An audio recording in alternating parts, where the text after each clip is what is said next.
ശബരിമലയിലെ പൂർവ്വ ആചാരങ്ങളുടെ സ്മരണകൾ നിലനിർത്തി മണർക്കാട് സംഘം സന്നിധാനത്തേക്ക് യാത്ര തിരിച്ചു. 38 പേരടങ്ങുന്ന അയ്യപ്പന്മാരാണ് ഇത്തവണ സംഘത്തിൽ ഉള്ളത്. 19-ന് സംഘം സന്നിധാനത്തെത്തും.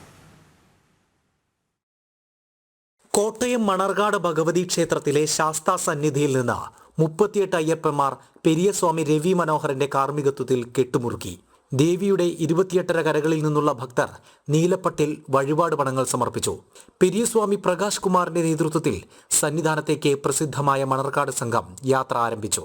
പണ്ട് ശബരിമലയിലെ പൂജകൾക്കായി എത്തിയിരുന്ന തന്ത്രി മേൽശാന്തി എന്നിവരെ പമ്പയിലെ വഞ്ചിമൂട്ടിൽ നിന്നും സംരക്ഷിച്ച് ഘോരവനത്തിലൂടെ സന്നിധാനത്തിൽ എത്തിക്കുന്ന ചുമതല മണർക്കാട് സംഘത്തിനായിരുന്നു.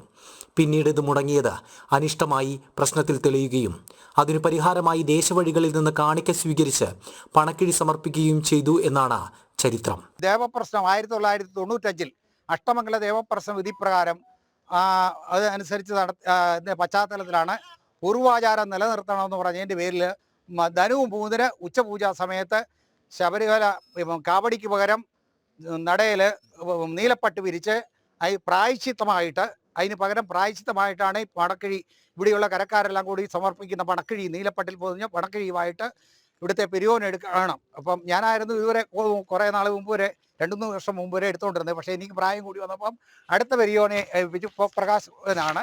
മണർക്കാട് സംഘം എരുമേലിയിലെത്തി പരമ്പരാഗത കാനനപാതയായ പേരൂർത്തോട്, കാളകെട്ടി, അഴുത, കല്ലിടാൻകുന്ന്, കരിമല വഴി പമ്പയിലെത്തും.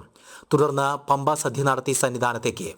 19-ന് ഉച്ചപൂജ സമയത്ത് തിരുനടയിൽ പണക്കിഴി സമർപ്പിച്ച് തന്ത്രിയിൽ നിന്ന് പ്രസാദവും സ്വീകരിച്ച് സംഘം മടങ്ങും.